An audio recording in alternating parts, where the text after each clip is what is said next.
A mí me toca la parte de nivel de actividad y también de política monetaria, ¿no? Cómo va a estar la inflación y el tipo de cambio hacia adelante. Primero quería ver un tema que tocó tangencialmente Manuel, que es el tema del déficit en cuenta corriente. En líneas generales, este tema del déficit en cuenta corriente tiende a preocupar a mucha gente. La verdad es que para mí no es preocupante en sí mismo. Hay países que han tenido déficit en cuenta corriente muy alto y no les ha pasado nada, no han tenido problemas. Pero ¿por qué tuvieron déficits en cuenta corriente altos y no tuvieron problemas? Fundamentalmente porque el que tomaba o el que generaba ese exceso de gasto era el sector privado productivo, ¿no? Tomando deuda o trayendo capitales para invertir. Y cuando uno invierte genera la posibilidad de repago, ¿no? Es como en una empresa. Si una empresa en algún momento está gastando más de lo que le ingresa porque está invirtiendo, y toma deuda para eso, para invertir, la verdad es que esa empresa va a generar el día de mañana, si hizo bien los cálculos, la capacidad de repago para que esa deuda, en definitiva, no se transforme en una quiebra para esta empresa. Bueno, lo mismo pasa con los países, en definitiva. Además, si es el sector privado productivo el que está tomando esa deuda o el que está ingresando esos capitales que generan la capacidad de gastar más de lo que nosotros estamos en definitiva ingresando, o sea, las exportaciones de bienes y servicios. Si alguno de esos señores termina quebrando porque sacó mal el cálculo, no pasa nada, quebró ese, pero todos los demás no quiebran. Ahora, ¿cuál es el problema de la Argentina? El problema de la Argentina, y eso lo vemos aquí, reflejado en este gráfico, este es el déficit en cuenta corriente, es que todo ese financiamiento que se está tomando y que justifica esa capacidad de gastar por arriba de nuestros ingresos, en realidad lo está tomando el sector público. Y el sector público no genera capacidad de repago. La capacidad de repago somos nosotros, así que pongámonos a laburar fuerte porque vamos a tener que pagar esto, ¿sí? Y lamentablemente, si este señor, el Estado, llega a quebrar, quebramos todos. Ese es el gran problema del déficit en cuenta corriente que tenemos hoy, además del hecho, como explicó Manuel, que eso hace que el tipo de cambio en la Argentina sea barato. No es barato por lo que hace el Banco Central, eso es una de las pocas cosas que yo no le echo la culpa a este Banco Central, como ustedes sabrán, que soy bastante crítico. La verdad es que la culpa de que el tipo de cambio sea barato en la Argentina es del Estado, que está trayendo cualquier cantidad de dólares del exterior, y obviamente si inundamos el mercado local de dólares, el tipo de cambio tiene que ser barato. Por eso yo prefiero usar la palabra barato y no retrasado, porque retrasado con respecto a quién, al valor del peso, deberíamos decir. Y el valor del peso está reflejado hoy en el tipo de cambio, queramos o no, porque el tipo de cambio es libre. Y si es libre, está reflejado el valor del peso. Lo que pasa es que el dólar es el que está barato internamente en la Argentina. A partir de esto hay un problema, porque el Banco Central considera que recibe presiones para salir a sostener el valor del tipo de cambio. Y obviamente, ¿cómo hace eso el Banco Central? Comprando divisas. Tiene dos formas de comprar divisas y acumular reservas. Esta es la suba que han tenido las reservas en los últimos años, últimos 2 años. Una forma es emitiendo. Obviamente, si emite para comprar dólares, lo que termina haciendo es generando inflación. ¿Por qué? Porque deprecia, hace caer el valor del peso en la medida que está produciendo más pesos de lo que la gente demanda, hace caer el valor del peso, eso implica un achicamiento de la unidad de medida de todos los bienes y servicios de la economía, pero también de las otras monedas. Por eso es que inicialmente lo que suele suceder es que todo el mundo festeja, ¿no?, cuando hace subir el dólar comprando reservas del Banco Central, pero lo que no se dan cuenta es que ese mismo metro, que en definitiva se está achicando y por eso sube primero en el mercado cambiario, porque es un mercado muy líquido, después se va a usar para medir todos los bienes y después los servicios, y obviamente eso va a transformarse en inflación y volvemos a estar en el mismo lugar que antes en términos de tipo de cambio barato al final de 3 o 4 meses.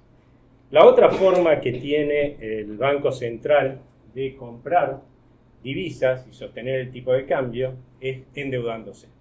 Entonces emite LEVAX, NOVAX, ahora las LELIQs, los pases pasivos. Entonces con eso tiende a comprar reservas, y esto tiene dos partes que son negativas.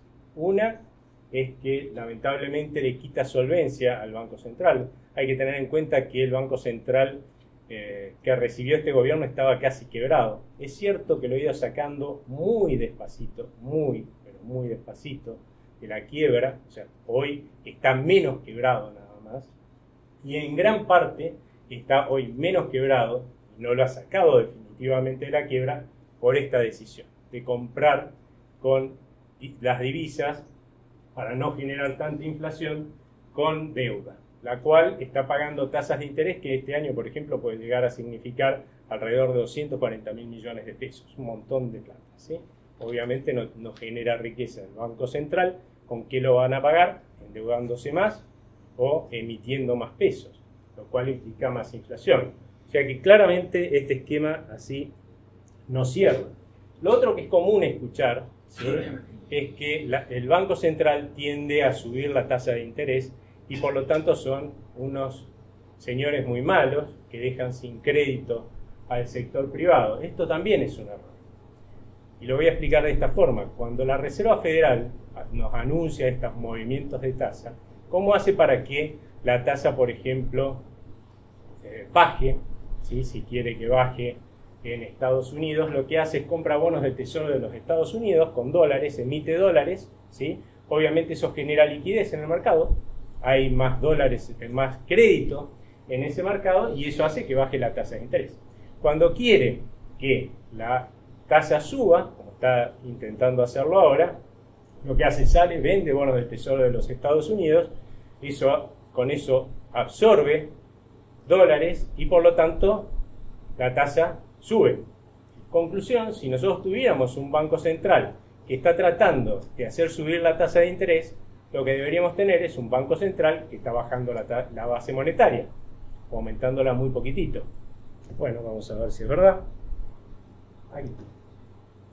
Primer semestre del 2017, la base monetaria en promedio, con respecto al primer semestre del año anterior, aumentó al 37% interanual, con un pico de 46%. ¿A ustedes les parece que tenemos un Banco Central que tiene política monetaria contractiva?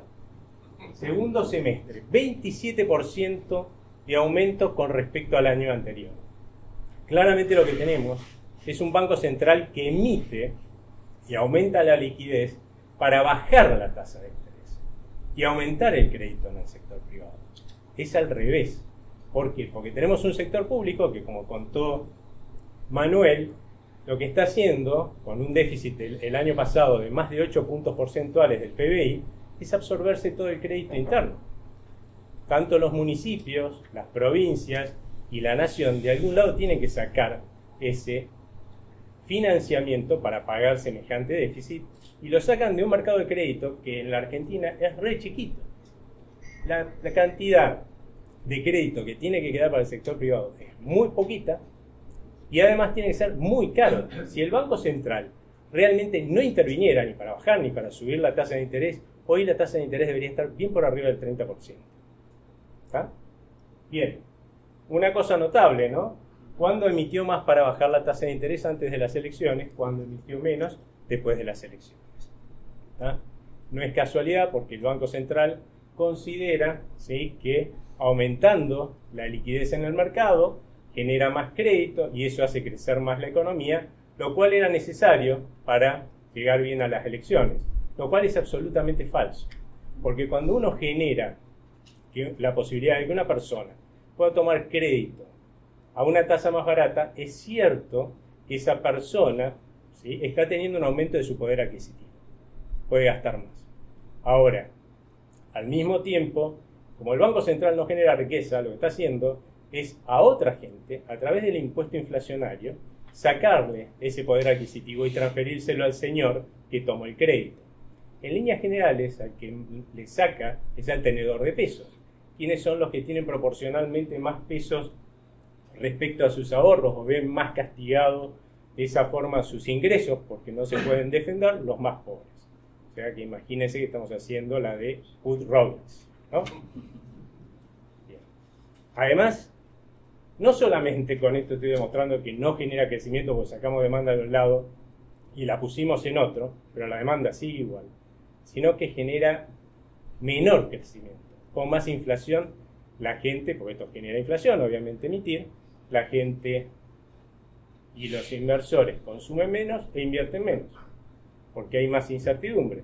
Conclusión, la economía crece menos, no crece más. Ese es el gran error que está cometiendo el Banco Central.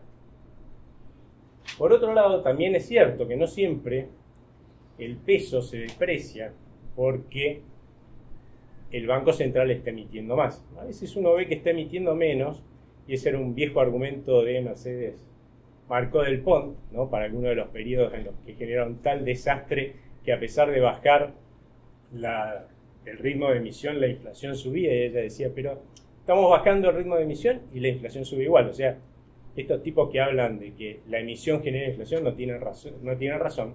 Se olvida que en todo mercado de bienes hay dos cosas que generan el precio, ¿no? Que determinan el precio. Una es la oferta, la otra es la demanda, o sea, todos nosotros. Lo que pasaba en ese momento claramente es que la demanda de pesos por las cosas que hacía el gobierno se estaba destruyendo. Entonces, aunque ellos bajaran la oferta, la verdad, o bajaran el ritmo de crecimiento de la oferta, la inflación seguía subiendo de todas formas. Y un poco de eso es lo que vamos a sufrir en este primer semestre. En este primer semestre, a partir del 12 de diciembre, yo creo que muy influenciado por dos cosas.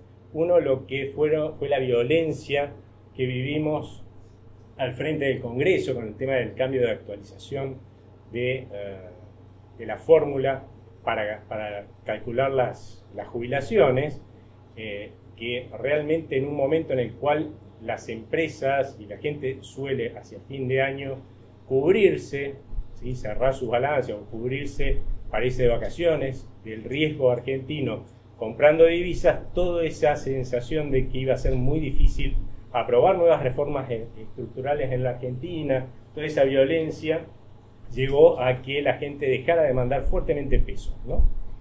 Y a eso se agregó, un poco después creo yo también, el hecho de que se debe haber anticipado de alguna forma, por algún pajarito, el tema de que iban a revisar las metas, iban a recalibrar las metas, ¿no? Lo cual claramente fue interpretado por todo el mundo como le vamos a dar a la maquinita de vuelta, o sea que también eso hizo bajar la demanda de pesos, obviamente con una baja de demanda de pesos no correspondida con una baja de la oferta monetaria. Uno lo que debería tener es una baja del valor del peso, ¿no es cierto? Si está bajando la demanda y no hicimos nada con la oferta, deberíamos tener una baja del valor del peso, y eso es efectivamente lo que hemos observado desde el 12 de diciembre hasta finales de enero por casi 20%. Bajó casi 20% el valor del peso en ese periodo. Claramente también ayudó que después el Banco Central confirmó a principios de enero esta percepción de que el recalibrado de la inflación iba a terminar siendo transformado en mayor emisión, y obviamente por eso es que siguió incentivando este círculo vicioso que es muy propio de la Argentina, ¿no? Los argentinos, más allá de que no siempre es verdad, cuando sube el tipo de cambio, lo primero que pensamos es que está perdiendo valor el peso, porque usualmente ha sido así a lo largo de la historia, y por lo tanto lo que hacemos es sacarnos de encima los pesos, lo cual hace caer más el valor del peso, hace subir más el tipo de cambio. Obviamente eso genera más incertidumbre y de vuelta toda la rosca, y terminamos con un círculo vicioso de depreciación del peso que el Banco Central debería frenar, pero en la Argentina no lo ha hecho hasta ahora, en todo caso hasta la última semana, y ha implicado esta caída del valor del peso del 20%, que yo ya creo que con esto podemos dar por muerta la meta recalibrada, ¿sí?, de inflación para este año, solamente por esto. O sea que después agreguen lo que quieran para el resto del año, ¿sí?, que no sabemos qué va a ser. Lo que sí sabemos es que Durante el último mes el Banco Central, durante febrero, ¿sí? Y también a principios de marzo, ha tratado, porque se asustó evidentemente de los resultados que se vieron en la inflación, y que sobre todo en febrero, de contener esta depreciación de la moneda argentina, ¿no? Pero, de todas formas, la respuesta del Banco Central fue claramente, bueno, pero esto no se va a transferir al valor de los bienes, o no se va a transferir a la inflación. Lamentablemente esa respuesta fue la misma que dio cuando se planteó la misma discusión allá por los meses de mayo a agosto del año pasado. De mayo a agosto del año pasado, a partir de la crisis que se vivió en Brasil, porque lo agarraron a Temer con un audio que avalaba coimas, y ya veíamos que por ahí estallaba todo el gobierno de Brasil, acá empezó a caer fuertemente la demanda de pesos. Eso se incentivó cuando no nos ascendieron a economía emergente, y después con todo el tema de la incertidumbre, y además porque esto es Argentina y no es Suiza. O sea, acá sube un poquito el dólar y inmediatamente todos salimos disparados a sacarnos los pesos de encima. Conclusión, lo que tuvimos es una muy fuerte caída del valor del peso, ¿sí? Durante todo ese periodo, en el cual nosotros demandábamos que el Banco Central interviniera, sostuviera el valor del peso, porque iba a generarse inflación. La realidad es que el Banco Central no intervino, y este es el resultado. Vamos a ver quién tuvo razón, si el Banco Central o nosotros, ¿no? Segundo semestre del año pasado, 24,5% de inflación. Segundo semestre del año 2016, 18,5% de inflación. O sea, subió la inflación el año pasado, porque en realidad cuando comparan contra el 40%, están comparando contra esto, que fue un desastre del primer semestre, de 64% anualizado de inflación. O sea, claramente la inflación el año pasado subió, y subió por este manejo que hizo el Banco Central. Claramente, con lo que ha hecho hasta ahora el Banco Central, es muy probable que veamos que en el primer semestre de este año ya alcancemos el 10% de inflación acumulada. O sea, ¿alguien cree que en el siguiente semestre vamos a tener 5%? O sea, y eso con lo que ya hemos visto, ¿no? De depreciación. Si llega a depreciarse más el peso, sigan sumando para arriba. O sea que claramente la política monetaria de la Argentina no tiene nada que ver con las metas de inflación. Cuando hay metas de inflación, la prioridad es el cumplimiento de las metas de inflación. La prioridad de este Banco Central no son las metas de inflación. Lo que hace este Banco Central es tratar de licuar, en ese sentido, todo el mundo que le pide coordinarse con el sector del gobierno, con la política fiscal, con la política monetaria, debería estar contento, ¿sí? Es lo que hace. Trata de licuar todos los problemas que genera mantener este Estado inmenso, ¿sí? Con la política monetaria desde el Banco Central, y a partir de ahí lo que pueda bajar de inflación, bajará, ¿sí? Así que, bueno, con esto, como ya dio la parte de nivel de actividad Manuel, termino mi parte.